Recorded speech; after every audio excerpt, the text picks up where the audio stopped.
Jai Hind everyone, welcome to Daksham Officer Academy. This is Sparsh Johari. I am your GS faculty and आज हम NDA paper 2 के NDA 1 के 2020 के 2022 के GAT paper का part 2 discuss करेंगे। Most probably कोशिश करेंगे कि 10 क्वेश्चन कर ले, है ना। इसमें आगे 101 से लेके हमने 110 तक क्वेश्चन कर लिए थे। इसके आगे क्वेश्चन हम अब डिस्कस करते हैं। 111 111 ये है आपके कॉन्स्टिट्यूएंट असेंबलीज के लिए।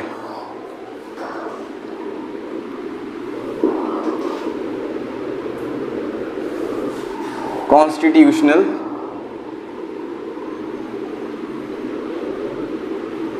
बॉडीज के लिए। अब कॉन्स्टिट्यूशन बॉडीज होती कौन सी हैं? कॉन्स्टिट्यूशन बॉडीज वो होती हैं जो हमारे कॉन्स्टिट्यूशन में मेंशन है, ठीक है, एंड बाय लॉ हमने उनको इनेक्ट कराया है। तो इन्होंने पूछा है which of the following is not a constitution body. इनमें से कौन कौन सी कॉन्स्टिट्यूशन बॉडी नहीं है? पहला ऑप्शन ए आपके पास national commission for scheduled caste, option b national commission for scheduled tribes, option c national commission for backward classes और option d national commission for womens. अब इनमें से कौन कौन सी बॉडी कॉन्स्टिट्यूएंट बॉडी नहीं है? तो देखो, national commission for SC and ST ये दोनों ही कॉन्स्टिट्यूशन में मेंशन है और स्पेसिफिकली इनकी डिटेल्स दी गई हैं, ठीक है। तो ये दोनों हो गई क्या? Constitutional body. रही बात national commission for backward classes, that is also constitutional body. लेकिन ये जो है नेशनल कमीशन फॉर वुमेन्स, ये एक स्टैट्यूटरी बॉडी है, बॉडी। तो ये क्या है? कॉन्स्टिट्यूशनल बॉडी नहीं है। अब स्टैट्यूटरी बॉडीज कौन सी होती हैं? They are enacted by law of parliament, जिन्हें पार्लियामेंट ने बनाया समय के अकॉर्डिंग। भाई इस टाइम पे ज़रूरत इनको नहीं लगी, ठीक है, बाद में इसको अपडेट करा गया इन 1998, ठीक है। तो इसका आंसर होगा D, national commission for women is not a constitution body.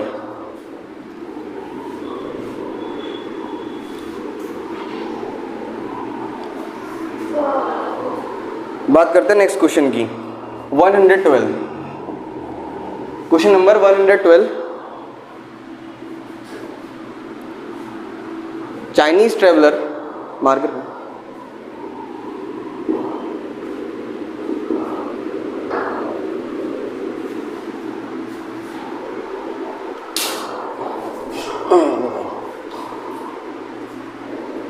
Chinese traveller. अब देखो ध्यान रखना, जितने भी फॉरेन ट्रेवलर्स हैं वो सभी इंपॉर्टेंट है एग्जाम के पॉइंट ऑफ व्यू से। स्पेशली फायान, वेनसांग, मार्को पोलो वो ज़्यादा इंपॉर्टेंट नहीं है, बट मेगास्थनीज वो बहुत इंपॉर्टेंट है। तो एक बार फॉरेन ट्रेवलर्स के बारे में ज़रूर लिख लेना, स्पेशली चाइनीज़ ट्रेवलर्स जितने भी हुए हैं, बिकॉज उस टाइम पे Buddhism as a new religion originate हुआ था और चाइना में बुद्धिज्म बहुत तेज़ी से फैल रहा था। तो ये सारे यहाँ पे आते थे because India is the birth place of lord Buddha, ठीक है। तो उन्होंने क्वेश्चन में पूछा है which Chinese traveller in ancient India, ऐसा कौन सा चाइनीज ट्रेवलर है एंशिएंट इंडिया में, who write the diary called records of travel to middle India. किसने ये किताब लिखी है?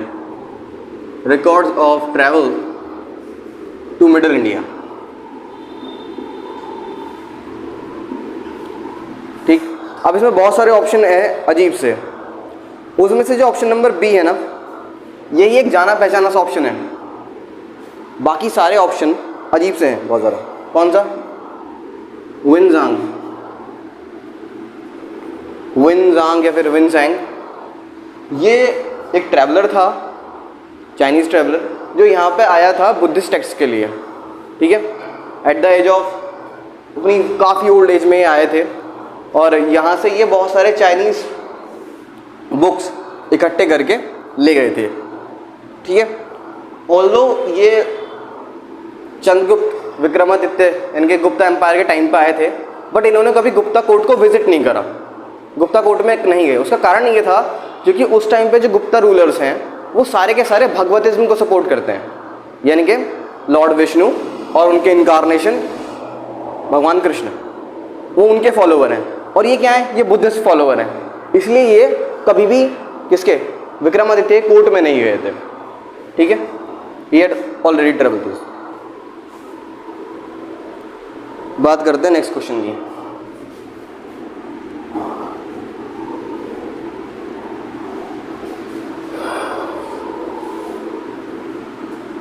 Question number 113। जीएस के आपको मिक्स क्वेश्चन मिलेंगे, कहीं पे हिस्ट्री, कहीं पे पॉलिटी, कहीं पे geography, so don't bother about that. The elections of lower house of parliament, lower house of parliament, ठीक।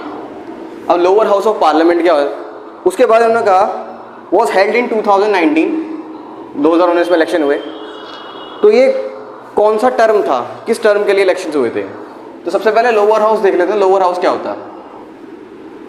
देखो, parliament as we all know, संसद, जहाँ पे हमारे पार्लियामेंटेरियंस यानी कि एमपीज बैठते हैं और वहाँ पे वो मेन इंपॉर्टेंट डिसीजंस लेते हैं।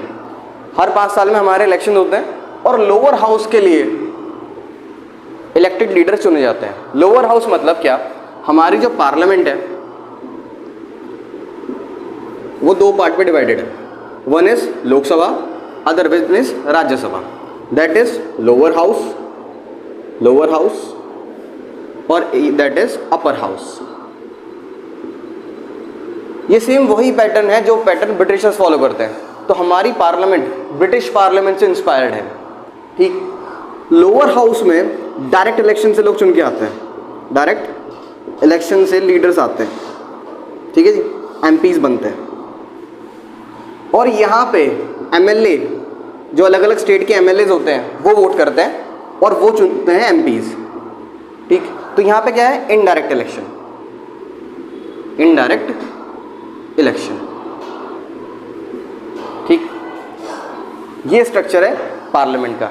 ऐसी स्टेट में होता है, हम उसको क्या बोलते हैं, लेजिस्लेटिव असेंबली और लेजिस्लेटिव काउंसिल। लोकसभा यहाँ पे और यहाँ पे राज्यसभा, ठीक है। अब जो हमारे मेन पार्लियामेंटेरियंस हैं, यानी कि जो डायरेक्टली इलेक्टेड होकर आए, उनकी पावर ज़्यादा होगी, है ना। ऑल्दो राज्यसभा की भी इक्वल वेटेज होती है। कोई भी अगर बिल पास करना होता है तो वो पहले किसी एक हाउस में इंट्रोड्यूस होगा, दूसरा हाउस वेरीफाई करेगा, जब वो बिल पास होगा। अलग अलग टाइप के होते हैं। तो मैंने आपको सिर्फ बेसिक स्ट्रक्चर बताया पार्लियामेंट का। अब उन्होंने पूछा पार्लियामेंट का कौन सा टर्म था जो 2019 में गवर्नमेंट आई, which term is it? That is 17th Lok Sabha, 17वीं लोकसभा थी, ठीक है जी।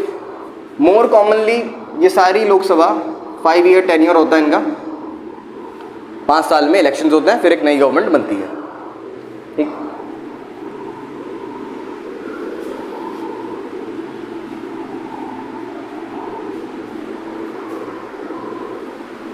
अब ये क्वेश्चन सिर्फ तब हो पाएंगे जब आपको बेसिक स्ट्रक्चर क्लियर है चीज़ों का। अगर बेसिक में प्रॉब्लम है तब ये क्वेश्चन कर पाना बहुत मुश्किल होगा। जैसे बात करते हैं क्वेश्चन नंबर 114 की, that is very easy question. क्या? Panchayati raj institution, raj institutions. हमारे पास 3 टियर गवर्नमेंट है। 114 what are panchayati raj institution, पहले ये जान लेते हैं थोड़ा सा। देखो, इंडिया में ना 2 टियर गवर्नमेंट है। 2 टियर मतलब एक नेशनल लेवल पे government, that is called central government, ठीक है, और दूसरी है स्टेट अफेयर्स के लिए, दैट इज स्टेट गवर्नमेंट, ठीक। स्टेट पे स्टेट गवर्नमेंट, ये पैटर्न हम फॉलो करते हैं। टियर 1 इसे टियर 1, इसे टियर 2 बोलते हैं। तो 2 टियर गवर्नमेंट। लेकिन इंडिया उन कुछ कंट्रीज में से है, एक्चुअली दुनिया में इकलौती कंट्री जिसके पास टियर 3 की भी गवर्नमेंट है। एक्चुअली गांधी जी का सपना था कि ग्राम स्वराज्य होना चाहिए, यानी कि हर विलेज इंडिपेंडेंट होना चाहिए। इसीलिए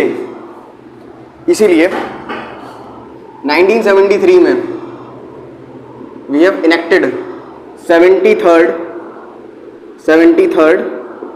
अमेंडमेंट एक्ट। और पंचायती राज इंस्टीट्यूशंस को कॉन्स्टिट्यूशनल स्टेटस मिल गया। उसके बाद से प्रधान की एक वैल्यू हो गई, और गांव में जो भी छोटे मोटे फैसले हैं, जो भी छोटे मोटे काम है, इवन म्यूनिसिपैलिटी के जो काम है, वो सब पंचायती राज इंस्टीट्यूशन देखेंगे। ठीक है, ये गांधी जी के ड्रीम पे बेस्ड था। ठीक, तो एक्चुअली गांव को क्या बनाना था? गांव को बनाना था आत्मनिर्भर। बहुत ज़्यादा टर्म चल रही है, सेल्फ रिलायंट या फिर सेल्फ सफिशिएंट। ठीक है, और इसमें एक टर्म है सेल्फ गवर्नमेंट, अपने खुद के लिए। इसमें मोस्टली सभा होती है, ठीक है, ग्राम सभा जिनको बोलते हैं, और वहाँ पे सरपंच वगैरह होते हैं। वो क्या, स्टेट गवर्नमेंट की जो स्टेट लिस्ट है उससे थोड़े से राइट्स इनको भी दिए गए हैं, और ये यहाँ पे वर्क करते हैं। ठीक है, तो एक्चुअली पंचायती राज इंस्टीट्यूशंस है क्या? Self government institutions. तो इसका आंसर है बी। पहला ऑप्शन था पॉपुलर गवर्नमेंट, नहीं। एक और था फेडरल गवर्नमेंट, एक और था क्वासी गवर्नमेंट, और ये था सेल्फ गवर्नमेंट। तो इसका आंसर है सेल्फ गवर्नमेंट। बाकी मैं आपको बता देता हूँ कौन कौन सी गवर्नमेंट क्या क्या होती है। जैसे यहाँ पे एक वर्ड यूज किया गया federal government, FEDERAL, federal government. Federal government का मतलब है एक ऐसी गवर्नमेंट जो शेयरिंग पे बेस्ड है। किस चीज की शेयरिंग? पावर की शेयरिंग। यानी कि अगर कोई बहुत बड़ा या छोटा भी ज्योग्राफिकल एरिया है तो उसमें पावर स्टेट वाइज डिवाइड कर दी जाती है। जैसे हमारे यहाँ सेंटर की कुछ पावर्स हैं, स्टेट की कुछ पावर्स हैं, अलग अलग लेवल पे, तो इसको बोलते हैं हम फेडरल स्ट्रक्चर। ठीक है, और एक क्वासी गवर्नमेंट। क्वासी मतलब, जैसे क्वासी मतलब किसी को कोई चीज दी पर पूरी तरह नहीं दी, पावर्स हैं पर पूरी तरह पावर्स नहीं है, that is called quasi government. और इंडिया की जो गवर्नमेंट है, पंचायती इंस्टीट्यूशन से अलग बता रहा हूँ, ये तो विलेज के लिए हैं, पंचायती इंस्टीट्यूशंस ये तो विलेज के लिए हैं, पर हमारी जो गवर्नमेंट है, गवर्नमेंट ऑफ इंडिया, उसे कहा जाता है क्वासी फेडरल। दोनों वर्ड यूज किया है, क्वासी फेडरल। ठीक, ये कॉन्स्टिट्यूशन के बेसिक स्ट्रक्चर का पार्ट है, और ये आपको आना चाहिए। जब आप बेसिक स्ट्रक्चर ऑफ कॉन्स्टिट्यूशन पढ़ोगे तो उसमें पढ़ोगे क्वासी फेडरल, यानी कि इंडिया में सेंटर और स्टेट के बीच में पावर तो शेयर होती है, सेंटर और स्टेट के बीच में पावर शेयरिंग है, पर ज्यादा पावर्स सेंटर को हैं। मतलब क्वासी एक तरफ ज्यादा शिफ्ट है, और फेडरल मतलब सेंटर स्टेट के बीच में पावर शेयरिंग है। तो हमारा इंडिया क्या हुआ? Quasi federal. ठीक है, ऑल्दो ये वर्ड कहीं कॉन्स्टिट्यूशन में यूज नहीं करा हुआ, बट समझ में आता है हमें कि इंडिया क्वासी फेडरल है। क्यों? सेंटर की पावर ज्यादा है। कैसे सेंटर की पावर ज्यादा है? सेंटर जितने भी मिलिट्री लेवल के डिसीजन होते हैं वो सब सेंटर लेता है, कम्युनिकेशन बेस्ड डिसीजन सेंटर लेता है, इंटरनेशनल अफेयर्स सारे सेंटर के पास है ना। अब डिस्कस करते हैं next question. Question number 115।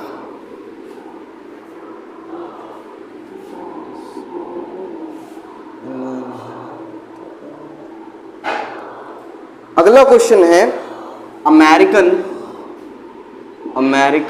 Declaration of independence.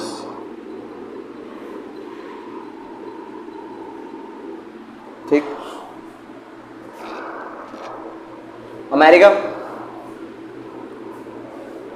French revolution से पहले 1787 ये आज़ाद होता है, और अमेरिकन रिवॉल्यूशन होता है, और उसके बाद इनका कॉन्स्टिट्यूशन बनता है।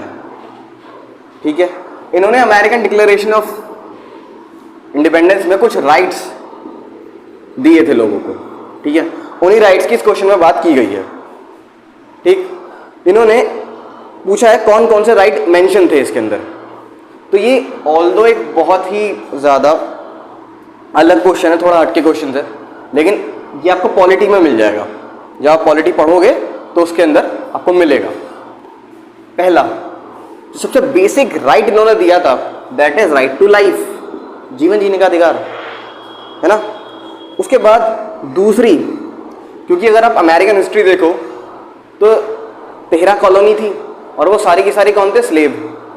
जब वो सारे के सारे स्लेव थे तो उन्हें इस चीज़ की तो कीमत हमेशा होगी ना, दैट इज लिबर्टी, आज़ादी। और तीसरी चीज़, हम हर चीज़ करते क्यों हैं? Because of we want happiness.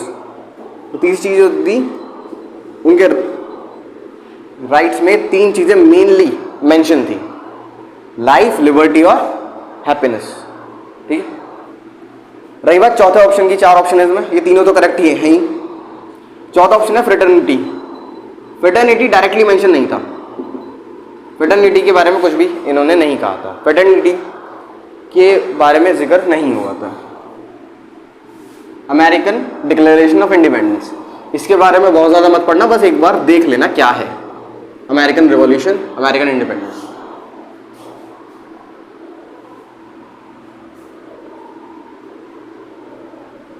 Late us discuss next question.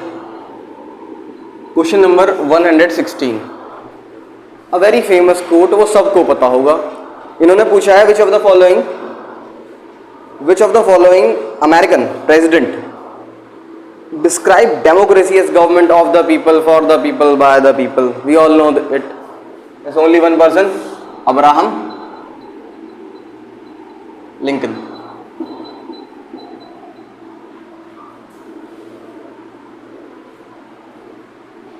Who was Abraham Lincoln? One of the president of America. और ये बहुत ही एबल्ड व्यक्ति थे।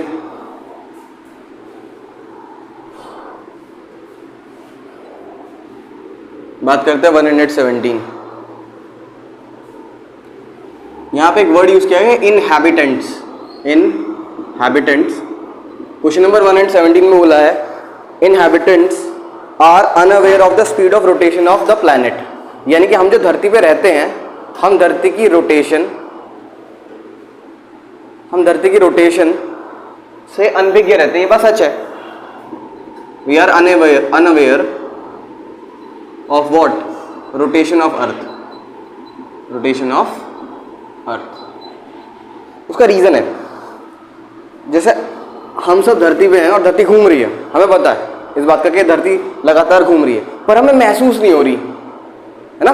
हमें कभी ये फील नहीं होता कि धरती घूम रही है, हमें लगता है चांद और सूरज घूम रहे हैं, हम वही हैं, है ना। तो इन्होंने इस स्टेटमेंट के लिए कुछ रीजन दे रखे हैं। पहला, the angular velocity is constant for each place on earth surface. Angular velocity constant है, बात ठीक है। अर्थ की जो रोटेशन की स्पीड है वो बिल्कुल कांस्टेंट है, कांस्टेंट स्पीड से अर्थ रोटेट कर रही है, तो हमें महसूस नहीं होने का वो चीज़, ठीक। बहुत, और वो अर्थ का शेप इतना बड़ा है कि वो स्पीड हमें महसूस नहीं होती, क्योंकि हम अर्थ के साइज के अकॉर्डिंग बहुत छोटे हैं, ठीक। दूसरा पॉइंट है, the atmosphere rotates with the rotation of earth. Atmosphere rotate करता है, बिल्कुल करता है। जो हमारा अपर एटमॉस्फेयर है हल्का सा, कौन कौन सा? इफ इट इज अर्थ, ये अगर मैं अर्थ मान लूं, है ना, तो अर्थ के ऊपर ट्रोपोस्फेयर है ना, फिर मेसोस्फेयर है ना, आइनोस्फेयर, ऐसे करते करते आउटर एटमॉस्फेयर आता है। Trust me in the exam वाला सेम। तो इसकी यहाँ पे पार्टिकल्स हैं, ऐसे यहाँ भी हैं, ऐसे यहाँ भी हैं, तो उनका हल्का हल्का अट्रैक्शन है अर्थ की तरफ, ठीक है। जिसकी वजह से अर्थ अगर इधर को रोटेट करे तो एनवायरनमेंट हल्का सा इधर होगा, बट रोटेशन साथ में ही होगा, ठीक है। तो ये भी बात ठीक है। और तीसरा point, there are no near by object either stationary और moving at the rate different from that of the earth. यानी कि अर्थ के आसपास कोई भी ऐसा ऑब्जेक्ट नहीं है जो अर्थ की रोटेशन से अलग रोटेशन कर रहा हो, डिफरेंट। भाई हम सेटेलाइट छोड़ते हैं, वो बहुत छोटे हैं, है ना, या फिर अर्थ के पास कोई ऐसा ऑब्जेक्ट नहीं है जिसकी वजह से हमें महसूस हो कि अर्थ रोटेट हो रही है, अगर मून अर्थ के बहुत पास आ जाए तो मून की रोटेशन हमें दिखेगी, उसकी वजह से हमें ये भी महसूस होगा कि अर्थ भी रोटेट कर रही है, बट वो बहुत दूर है, इसकी वजह से हमें ये रोटेशन महसूस नहीं हो पाती। That is also the point, all the three are correct.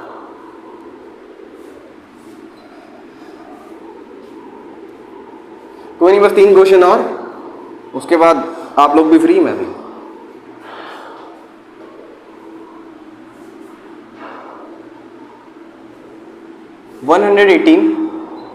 और क्वेश्चन है, while travelling in a hilly region, जब आप कुछ हिले हुए रीजन पे जाते हो, यानी कि आप पहाड़ों पे जाते हो, हिली रीजन पे जाते हो, है ना, you notice a massive boulder, बहुत बड़े बड़े पत्थर देखते हो, है ना, इवन किंग साइज पत्थर देखते हो, काफी बड़े पत्थर, which was loosen by heavy rains, जब बहुत ज्यादा बारिश पड़ती है तो वो अपनी पकड़ खो देते हैं, लूज हो जाते हैं, है ना, and move to the down hill, नीचे की तरफ वो गिर जाते हैं। अगर ये पहाड़ मान लिया है तो यहाँ पे बहुत सारे पत्थर हैं, तो जब हैवी रेन पड़ती है ये सरफेस से अपना कांटेक्ट खो देते हैं और ये नीचे की साइड मूव कर जाते हैं और रोड वगैरह पे गिर जाते हैं।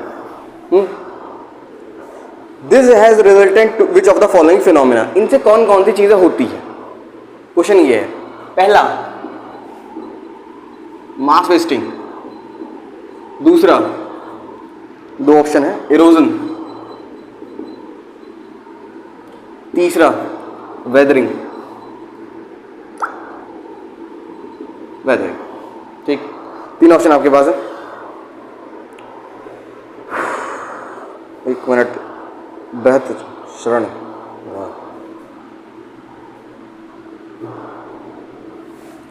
जनरली एक्चुअली जब इतना ज्यादा बड़ा मास धरती पे आएगा तो इट विल क्रिएट ब्लंडर ना, दैट इज ऑल्सो फिनोमिना। और जब इतना ज्यादा बड़े बड़े पत्थर धरती पे गिरेंगे तो वो साथ में मिट्टी भी लेके आएंगे, तो इरोजन भी होगा और वेदरिंग भी होगा। Weathering means breaking of rock by environment, ठीक है, that is weathering of rock. तो तीनों फिनोमिना भी होंगे, ऑल द 3 आर करेक्ट। ठीक,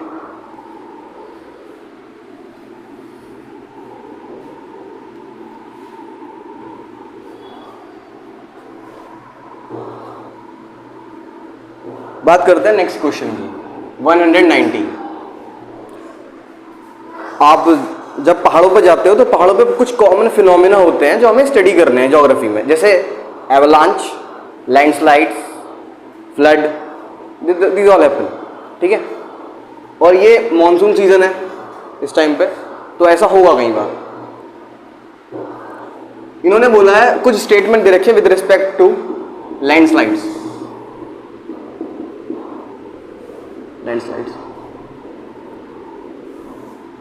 ठीक है, लैंडस्लाइड्स मतलब जब मिट्टी खिसकती है पहाड़ों पे से और वो नीचे तक आती है, ठीक है, उसमें छोटे छोटे पत्थर होते हैं मोस्टली।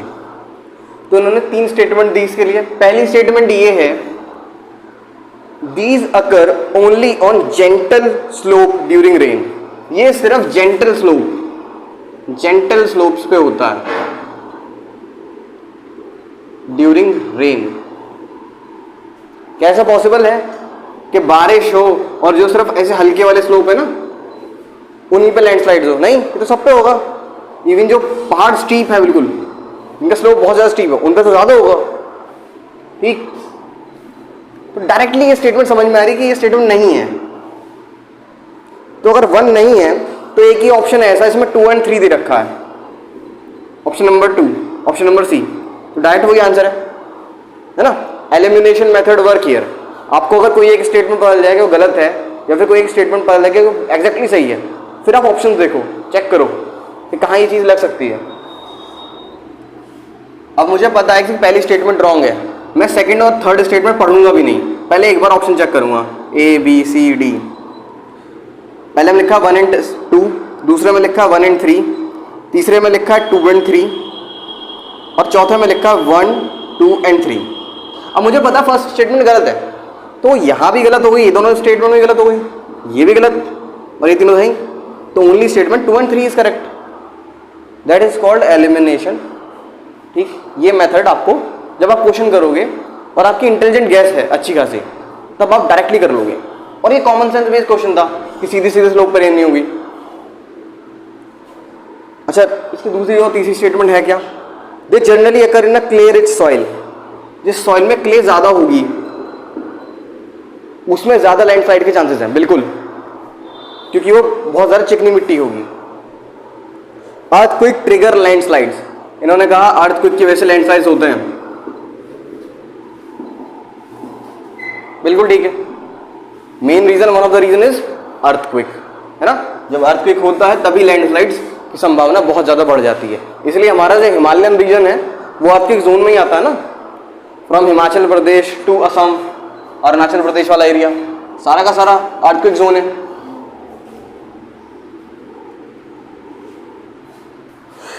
इवन कभी कभी इसकी वजह से दिल्ली में भी अर्थक्वेक आ जाता है, दिल्ली और अपना मेरठ।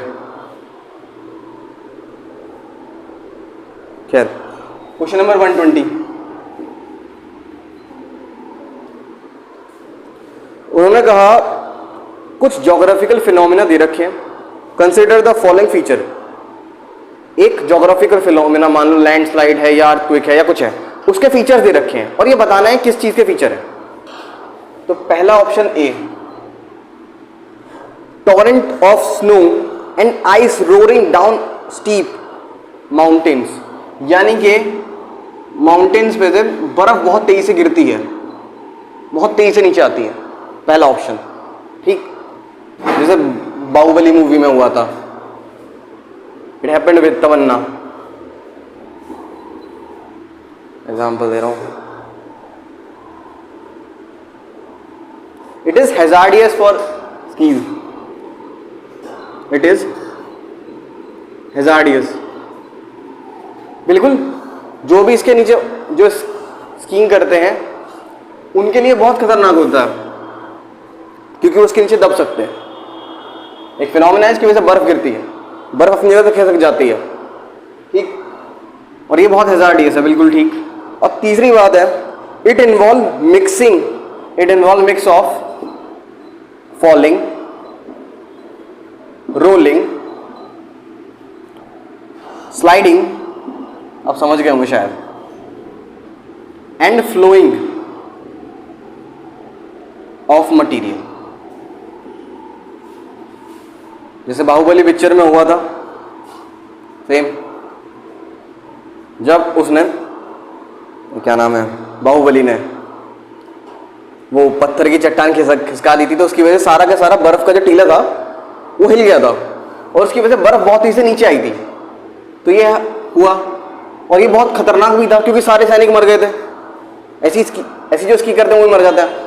अब तुमने देखा होगा उस पिक्चर में जो सैनिक थे वो सब कर रहे थे, फॉलिंग, रोलिंग, स्लाइडिंग, फ्लोइंग, बहते हुए जा रहे थे बेचारे, ठीक।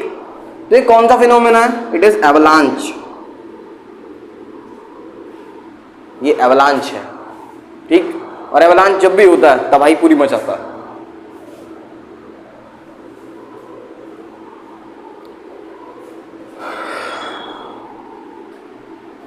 तो एक बार आप मोस्टली कुछ ज्योग्राफिकल फिनोमेना पढ़ लेना, जैसे फ्लड, जैसे अर्थक्वेक, ज्योग्राफी की बुक में होंगे, ये क्लास 11 की ज्योग्राफी में है, जैसे एवलांच, जैसे टॉर्नेडो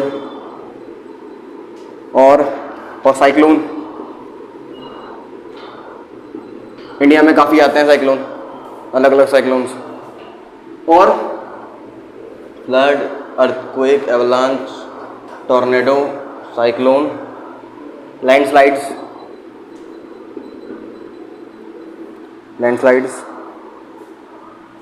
बस इतना ही। इसमें भी सबसे इंपॉर्टेंट मोस्टली साइक्लोन है या अर्थक्वेक है। ऑल्दो इस बार एवलांच पे क्वेश्चन पूछा, पर लाइमलाइट में हमेशा साइक्लोन रहता है, क्योंकि इंडिया में साइक्लोन आते रहते हैं। बे ऑफ बंगाल और अरेबियन सी की वजह से हम लगातार साइक्लोन फेस करते हैं, और साइक्लोन जब आते हैं तो बहुत तबाही मचाते हैं। क्वेश्चन नंबर 121, क्वेश्चन नंबर 121, इसने कहा कि वेस्टर्न एजुकेशन की बिगिनिंग कहाँ से होती है। ये हिस्ट्री का क्वेश्चन है। इंडिया में वेस्टर्न एजुकेशन की रियल बिगिनिंग, असलियत में शुरुआत, रियल बिगिनिंग कहाँ से होती है? ठीक, और वो आप सब लोगों को याद होना चाहिए, डायरेक्टली याद होना चाहिए, ऑप्शन में नहीं। 1835 में Macaulay, he is the traitor for India actually. इसने हमारी एजुकेशन सिस्टम को बर्बाद करा। आज का जो एजुकेशन सिस्टम इतना परेशान है वो सिर्फ इसी की वजह से।